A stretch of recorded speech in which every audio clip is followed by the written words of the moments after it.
talking to the sisters because another sister's coming on and I want you to show her love. Yeah, can I get another amen? Amen. Oh, the church is on fire. Let's start the hand claps. We're going to start the hand claps from you. We're going to get the hand claps, more blessing. We need a blessing, we need a blessing. Come, my brother. You know you're unhappy, that's fine. Ladies and gentlemen, welcome to the stage for the first time, Mamo!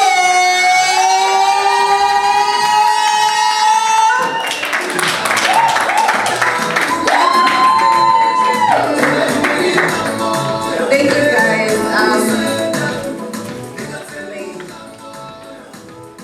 I'm just gonna put this down. Hello, everyone. Well, the English restaurant. Hello, everybody. My name is Mamo Karanga. Mamo is short for Mamoyo because I am Mamoyo. Love that, yes! I am Mamoyo and I am Karanga. I am a Shona girl to the core.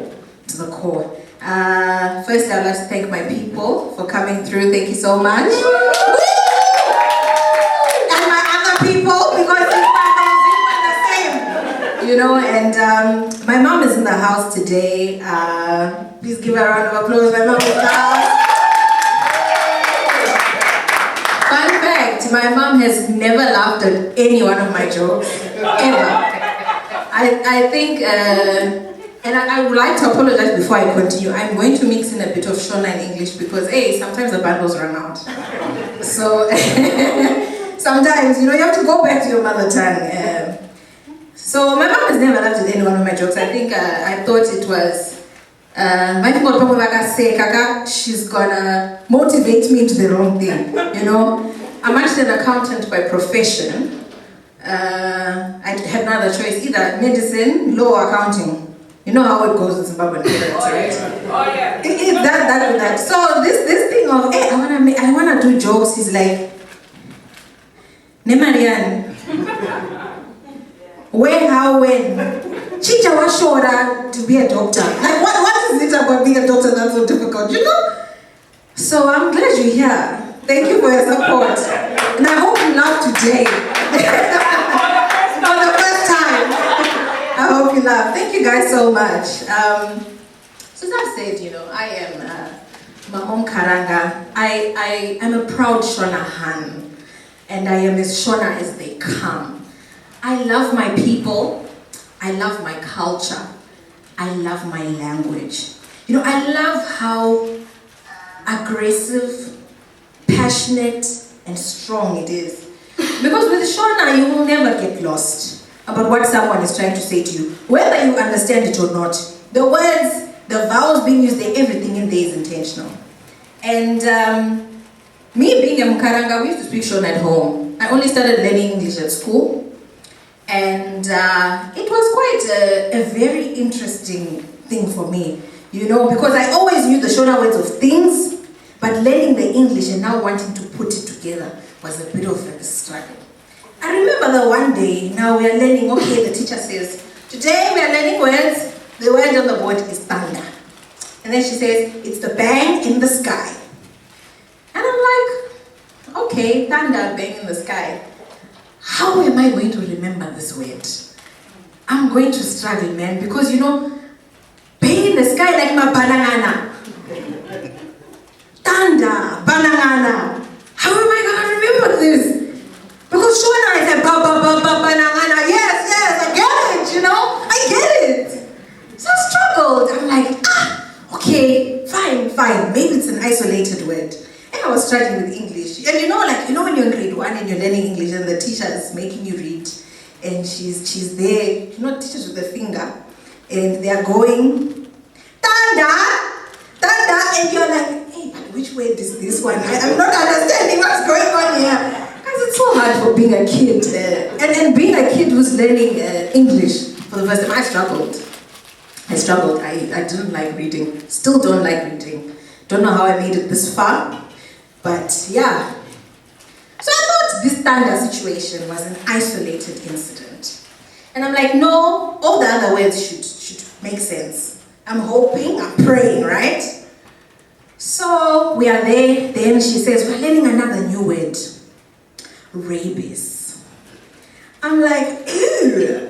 That sounds like it's something so nice. Maybe it's like a juice or something. Ooh, rabies. Then we are there, she's like, it's the disease that affects the dogs.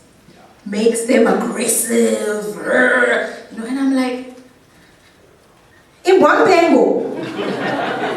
Like, that's what you mean. Like, how am I gonna remember this word? Shona, it's simple, the dog is mad. It's aggressive.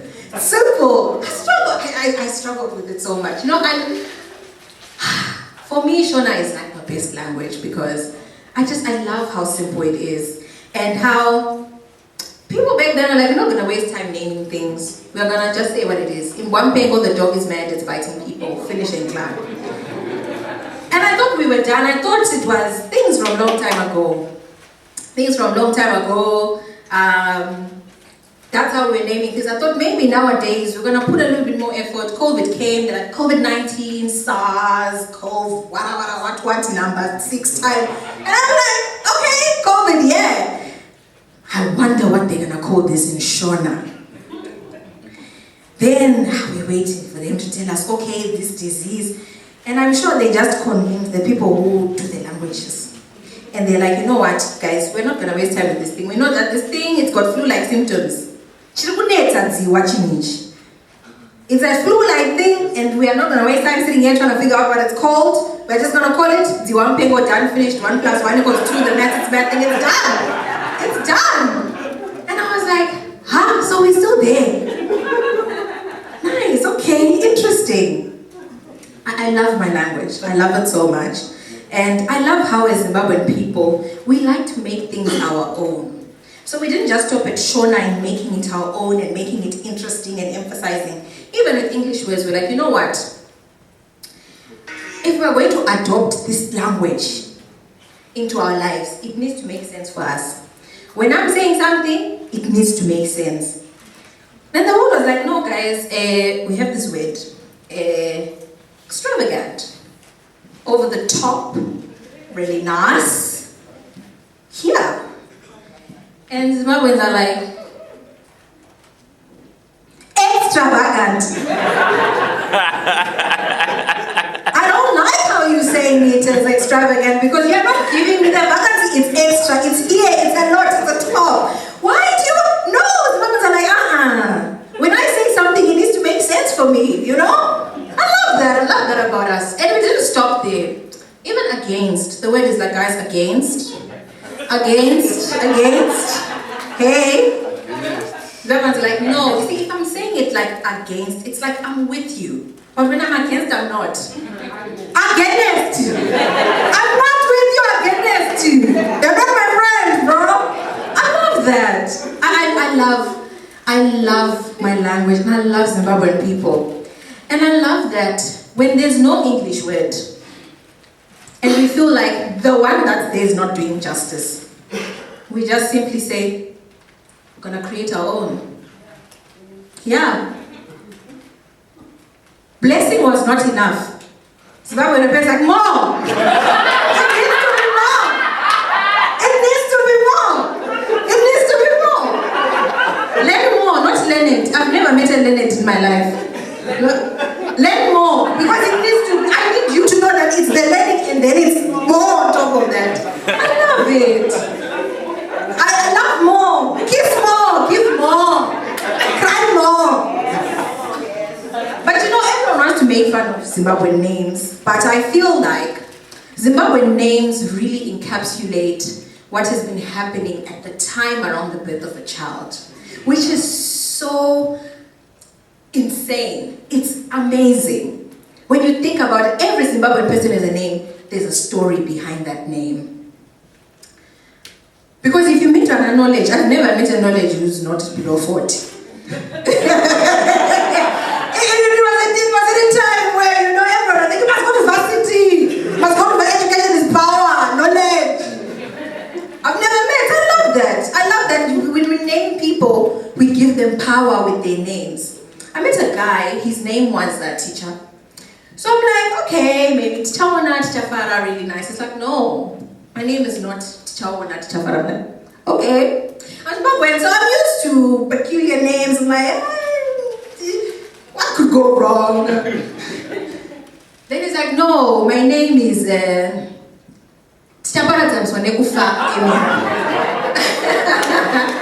like, are you serious? He's like, yeah. I'm like, no, bro. You need to tell me the story of how you're named. And he's like, no, his dad wanted to divorce his mom when she was pregnant. And the mom was like, I'm not going to give you an answer. I'll give you an answer when the child is born. When the child was born, they go to register the child. My mom's like, and then the father is like,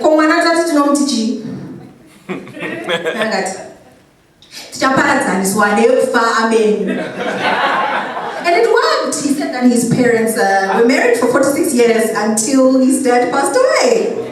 So I love that. I love that so much. Now that you guys know that I'm a hardcore Shona, I love my language. A little bit more about myself. I grew up in a city called Gweru in the Midlands. Who knows Gweru? Yes, where there's that clock and the Bahana Center and the moonlight. Yes, that's where I'm from. I grew up there. I did my primary school at a school called Tisu John Roads, and I did.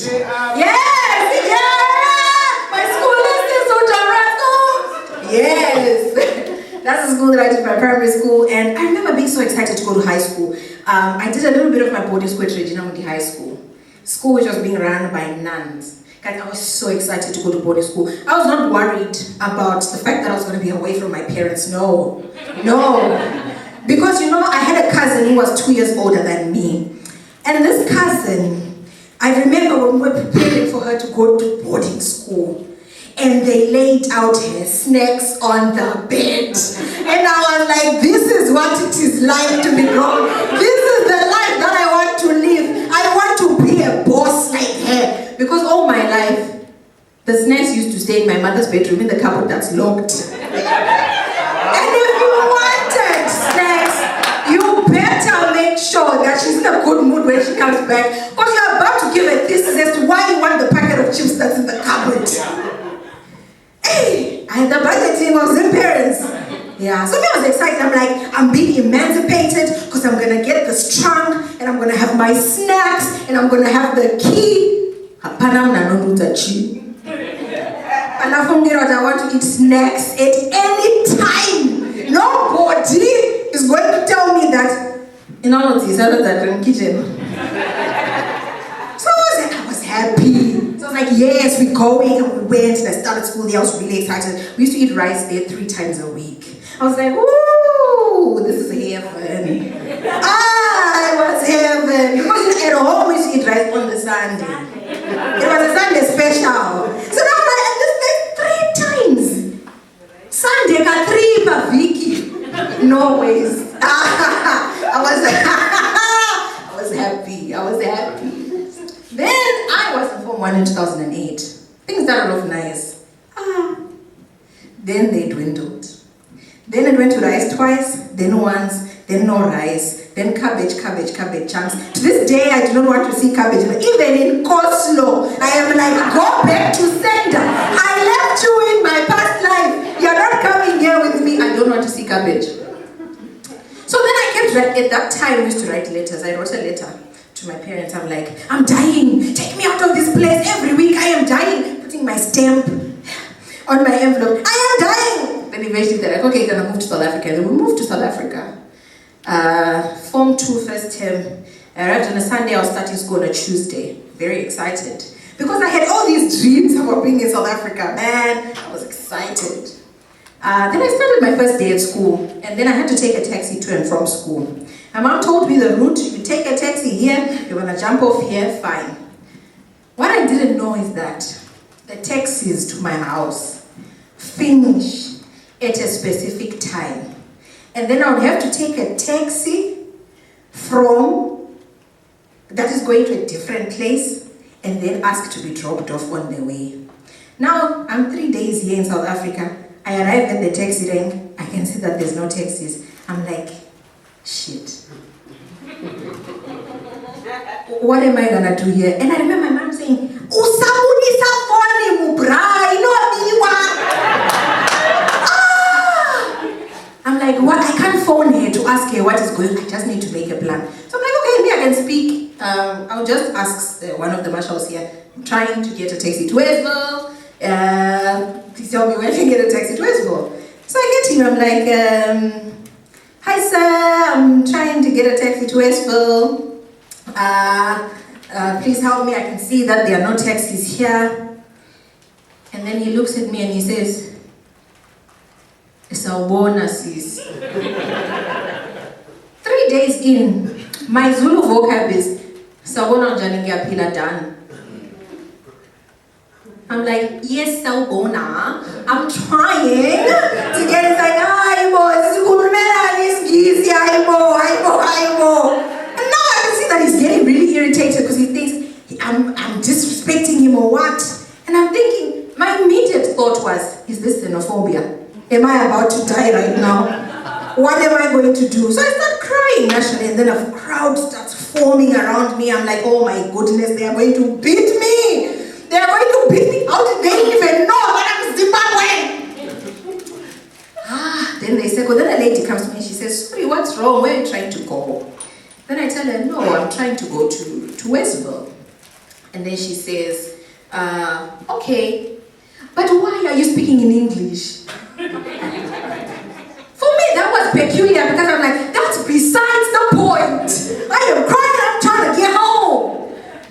And I'm like, no, I had to think fast. I'm like, I can't tell these people I'm Zimbabwean. I can't tell these people I'm Zimbabwean. So then I'm like, I'm adopted. And then she says, oh, okay. And then everyone is like, oh, adoptiva was skis na skis.